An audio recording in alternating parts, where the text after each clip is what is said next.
या देवी सर्वभूतेषु शक्तिरूपेण संस्थिता नमस्तस्यै नमस्तस्यै नमस्तस्यै नमो नमः। नमस्कार दोस्तों, नवरात्रि के शुभारंभ पर मैं आप सभी के समक्ष दुर्गा सप्तशती का प्रथम अध्याय प्रस्तुत कर रही हूँ। सबसे पहले आप सभी को नवरात्रि के शुभारंभ की हार्दिक शुभकामनाएं। आइए शुरू करते हैं। जयकारा महामाई दा, बोल साचे दरबार की जय। जय माता दी। देवी महात्म्य एक प्रसिद्ध धार्मिक ग्रंथ है जिसमें देवी दुर्गा की महिषासुर नामक राक्षस के ऊपर विजय का वर्णन किया गया है। देवी महात्म्य मार्कंडेय पुराण का अंश है। इसमें 700 श्लोक होने के कारण इसे दुर्गा सप्तशती भी कहते हैं। दुर्गा सप्तशती में समस्त संसार की प्रतीकात्मक व्याख्या की गई है। नवरात्रि के 9 दिनों में दुर्गा सप्तशती के पाठ का विशेष महत्व है। आइए शुरू करते हैं दुर्गा सप्तशती का प्रथम अध्याय। महर्षि मार्कंडेय जी बोले, सूर्य के पुत्र सावर्णी की उत्पत्ति की कथा आज मैं विस्तार से कहता हूँ। सावर्णी आदिशक्ति महामाया की कृपा से जिस प्रकार मनवंतर के स्वामी बने उसका हाल भी सुनो। पहले स्वरोचिष नामक मनवंतर में चैत्रवंशी सुरथ नाम के एक राजा हुआ करते थे। पूरी पृथ्वी पर उनका राज्य था। वह प्रजा को अपने पुत्र के समान मानते थे। नीति के अनुसार राज्य करते हुए भी कोला विध्वंसी राजा उनके शत्रु बन गए। दुष्टों को दंड देने वाले राजा सुरथ की उनके साथ लड़ाई हो गई। कोला विध्वंसियों की संख्या कम होने पर भी राजा सुरथ युद्ध में उनसे हार गए। तब वह अपने नगर में आ गए। केवल अपने देश का राज्य ही उनके पास रह गया और वह उसी देश के राजा बनकर राज्य करने लगे। परंतु उनके शत्रुओं ने वहां भी आक्रमण कर दिया। राजा को बलहीन तथा उदास देखकर उसके दुष्ट मंत्रियों ने राज्य की सेना और खजाने पर अपना अधिकार कर लिया। राजा सुरथ अपना राज्य अधिकार छीन जाने के कारण शिकार खेलने के बहाने घोड़े पर सवार होकर वहां से भयंकर वन की ओर चले गए। उस वन में उन्होंने महर्षि मेधा का आश्रम देखा। वहां महर्षि मेधा अपने शिष्यों तथा मुनियों के साथ बैठे हुए थे और कितने ही हिंसक जीव परम शांति भाव से वहां रहते थे। राजा सुरथ ने महर्षि मेधा को प्रणाम किया और महर्षि ने भी राजा सुरथ का उचित सत्कार किया। राजा सुरथ महर्षि के आश्रम में कुछ समय तक ठहरे। अपने नगर की ममता के आकर्षण से राजा अपने मन में सोचने लगे, पूर्व काल में मेरे पूर्वजों ने जिस नगर का बड़े ही प्रेम से पालन किया था वह आज मेरे हाथ से निकल गया है। मेरे दुष्ट एवं दुराचारी मंत्री मेरे नगर की अब धर्म से रक्षा कर रहे होंगे या नहीं। मेरा अत्यंत प्रिय हाथी जो सदा मद की वर्षा करता था और बहुत शूरवीर था, मेरे शत्रुओं के वशीभूत होने के कारण ना जाने क्या दुख भोग रहा होगा।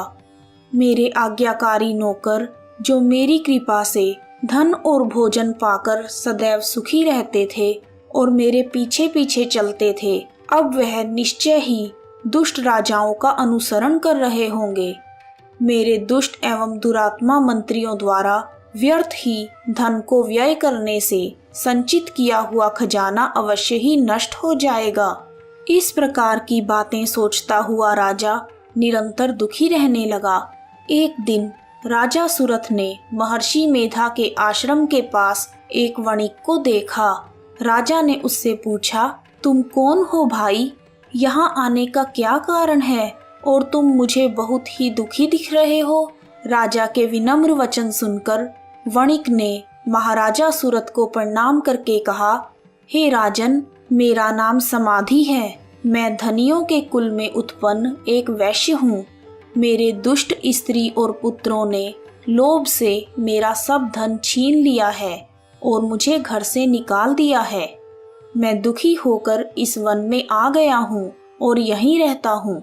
मैं इस बात को भी नहीं जानता कि मेरे घर में इस समय सब कुशल मंगल है या नहीं। मुझे अपने परिवार का आचरण संबंधी कोई भी समाचार नहीं मिल पा रहा। मैं अपने पुत्रों के संबंध में यह भी नहीं जानता कि वह सदाचारी हैं या अभी भी दुराचार में ही फंसे हुए हैं।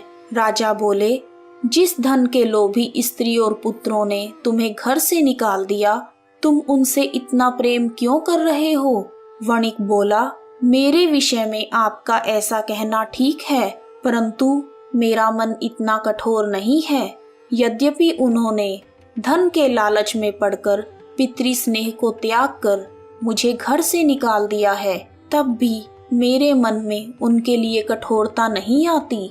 हे महामते, इस वन में रहते हुए भी मेरा मन वहीं फंसा हुआ है। इस बात को मैं नहीं जान पा रहा कि मेरा चित्त उनके लिए इतना दुखी क्यों है। मैं उनके लिए लंबी लंबी सांसें ले रहा हूँ। उन लोगों में प्रेम शब्द नाम मात्र के लिए भी नहीं है, फिर भी ऐसे निर्मोही के लिए मेरा हृदय कठोर नहीं होता। महर्षि मार्कंडेय जी बोले, हे ब्राह्मण, इसके पश्चात राजा सुरथ और वह वैश्य दोनों महर्षि मेधा के समीप गए और उनके साथ यथा योग्य न्याय संभाषण करके दोनों ने वार्ता आरंभ की। राजा बोले, हे भगवन, मैं आपसे एक बात पूछना चाहता हूँ। कृपा करके मुझे बताएं, मेरा मन मेरे अधीन क्यों नहीं है? मैं बहुत दुखी हूँ। राज्य और धन आदि की चिंता अभी भी मुझे हो रही है और मेरी मोहमाया अज्ञानियों की तरह बढ़ रही है। और यह समाधि नाम का वणिक भी अपनों से अपमानित होकर आया है। इसके स्वजनों ने इसे त्याग दिया है। परिवारजनों से त्यागा हुआ भी यह उनसे अत्यंत प्रेम करता है। हम दोनों इस तरह बहुत ही दुखी हैं। हे महाभाग, उन लोगों के अवगुणों को देखकर भी हम दोनों के मन में उनके लिए मोह माया और आकर्षण उत्पन्न हो रहा है। सब कुछ जानते हुए भी हम मूर्ख बनकर दुखी क्यों हो रहे हैं? महर्षि मेधा बोले, विषम मार्ग का ज्ञान सब जंतुओं को है। सब के लिए विषय पृथक पृथक होते हैं। कुछ प्राणी दिन में नहीं देख पाते और कुछ रात को, परंतु कुछ ऐसे जीव हैं जो दिन तथा रात दोनों में देख सकते हैं।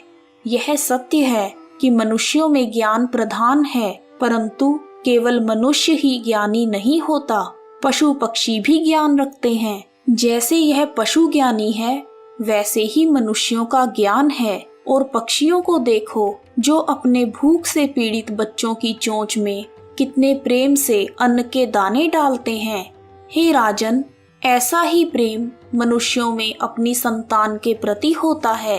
लोभ के कारण अपने उपकार का बदला पाने के लिए मनुष्य पुत्र की इच्छा करते हैं और इस प्रकार मोह के गड्ढे में गिर जाते हैं। भगवान श्री हरि की जो माया है, उसी से यह समस्त संसार मोहित हो रहा है। इसमें आश्चर्य की कोई बात नहीं। यह माया ही है जिसके कारण संसार मोह में जकड़ा हुआ है।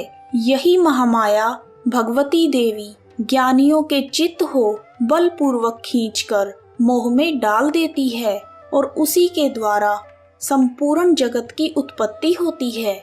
यही भगवती देवी प्रसन्न होकर मनुष्य को मुक्ति प्रदान करती है। यही देवी संसार के बंधन का कारण है तथा संपूर्ण ईश्वरों की स्वामिनी है। महाराजा सुरथ ने पूछा, हे भगवन, कौन है यह देवी जिसको आप महामाया कहते हैं? वह कैसे उत्पन्न हुई? उसका क्या कार्य है? उसका कैसा चरित्र है? हे प्रभु, उसका जैसा प्रभाव है, जैसा उसका स्वरूप है, कृपा करके मुझे विस्तार से बताइए, मैं सुनना चाहता हूँ। महर्षि मेधा बोले, राजन, वह देवी तो नित्य स्वरूपा है। उसके द्वारा यह संसार रचा गया है। तब भी उसकी उत्पत्ति अनेक प्रकार से होती है। वह सब आज आप मुझसे सुनो। वह देवताओं का कार्य सिद्ध करने के लिए प्रकट होती है। उस समय वह उत्पन्न हुई कहलाती है।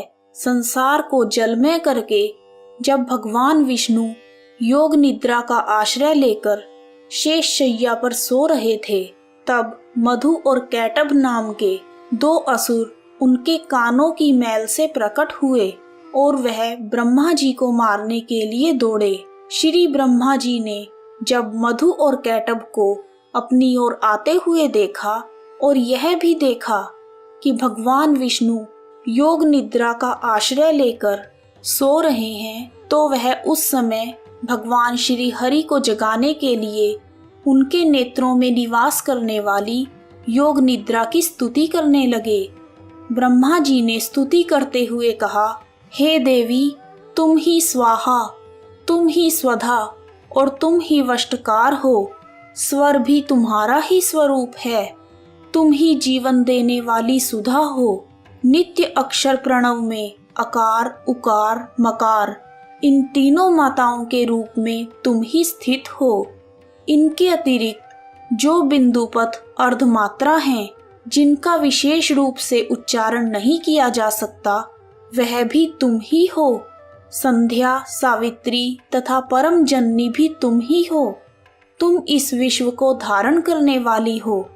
तुमने ही इस जगत की रचना की है और तुम ही इस जगत की पालनहारी हो और तुम ही कल्प के अंत में सबका भक्षण करने वाली हो। हे देवी, जगत की उत्पत्ति के समय तुम सृष्टि रूपा होती हो, पालन काल में स्थित रूपा होती हो और कल्प के अंत में संहार रूप धारण कर लेती हो। श्री ईश्वरी और बोध स्वरूपा बुद्धि भी तुम ही हो। लज्जा, पुष्टि, तुष्टि, शांति और क्षमा भी तुम ही हो। तुम खड्ग धारिणी, शूल धारिणी तथा गदा, चक्र, शंख और धनुष को धारण करने वाली हो। बाण, भुषंडी और परिध, यह भी तुम्हारे ही अस्त्र हैं। तुम सौम्य और सौम्यतर हो। यही नहीं, बल्कि जितनी भी सौम्य तथा सुंदर वस्तुएं इस समस्त संसार में हैं, उन सब से बढ़कर तुम ही सुंदर हो। पर और अपर, सबसे परे रहने वाली तुम ही सुंदर हो। हे सर्व स्वरूपे, जो भी सत और असत पदार्थ हैं, उनमें जो भी शक्ति है, वह सब तुम ही हो। ऐसी अवस्था में भला तुम्हारी स्तुति कौन कर सकता है? इस संसार की सृष्टि, पालन और संहार करने वाले जो भगवान हैं, जब तुमने उनको भी निद्रा के वशीभूत कर दिया है, तो फिर तुम्हारी स्तुति कौन कर सकता है? मुझे, भगवान विष्णु तथा भगवान शंकर जी को शरीर धारण करवाने वाली भी तुम ही हो। तुम्हारी स्तुति करने की शक्ति किसमें है? हे देवी, तुम तो अपने इन उदार प्रभावों के कारण ही प्रशंसनीय हो। मधु और कैटभ जो भयंकर असुर हैं, इन्हें तुम मोह में डाल दो और भगवान श्री हरि को जल्दी ही जगा दो और उनमें मधु और कैटभ को मार डालने की बुद्धि भी उत्पन्न कर दो। महर्षि मेधा बोले, हे राजन, जब श्री ब्रह्मा जी ने देवी से इस प्रकार स्तुति करके भगवान श्री हरि को जगाने तथा मधु और कैटभ को मारने के लिए कहा, तो वह भगवान श्री विष्णु जी के नेत्र, मुख, नासिका, बाहु, हृदय और वक्ष स्थल से निकलकर श्री ब्रह्मा जी के सम्मुख खड़ी हो गई। उनका ऐसा कहना था कि भगवान श्री हरि तुरंत जाग उठे और उन्होंने दोनों असुरों को देखा, जो कि अत्यंत बलवान तथा पराक्रमी थे और मारे क्रोध के जिनके नेत्र लाल हो रहे थे और जो ब्रह्मा जी का वध करने के लिए तैयार थे। तब क्रोधित होकर उन दोनों दुरात्मा असुरों के साथ भगवान श्री हरि विष्णु पूरे 5000 वर्ष तक लड़ते रहे। एक तो वह अत्यंत बलवान तथा पराक्रमी थे, दूसरा महामाया ने भी उन्हें मोह में डाल दिया था। अतः वह भगवान श्री हरि से कहने लगे, हम दोनों मधु और कैटभ तुम्हारी वीरता से अत्यंत प्रसन्न हैं, तुम हमसे कोई वर मांगो। भगवान ने कहा, यदि तुम दोनों मुझ पर प्रसन्न हो तो मेरे हाथों से मर जाओ, बस इतना सा ही वर मैं तुमसे मांगता हूँ। महर्षि मेधा बोले, इस तरह जब वह दोनों धोखे में आ गए और अपने चारों ओर जल ही जल देखा, तब वह श्री हरि से कहने लगे, जहाँ पर जल ना हो, सूखी जमीन हो, उसी जगह हमारा वध कीजिए। तथास्तु कहकर भगवान श्री हरि ने उन दोनों को अपनी जंघा पर लिटाकर दोनों के सिर काट दिए। इस तरह यह देवी श्री ब्रह्मा जी की स्तुति करने पर प्रकट हुई थी। इस प्रकार दुर्गा सप्तशती का प्रथम अध्याय पूर्ण हुआ। बोलो जयकारा महामाई दा, बोल साचे दरबार की जय। यदि आपको दुर्गा सप्तशती का पाठ पसंद आया है तो कमेंट बॉक्स में जय माता दी लिखना ना भूलें। आप सभी का हार्दिक धन्यवाद। जय माता दी। सारे रल मिल के बोलो जयकारा माई दा, जयकारा माई दा, ओ प्यारा माई दा, जेड़ा प्रेम नाल बोले ओ प्यारा माई दा।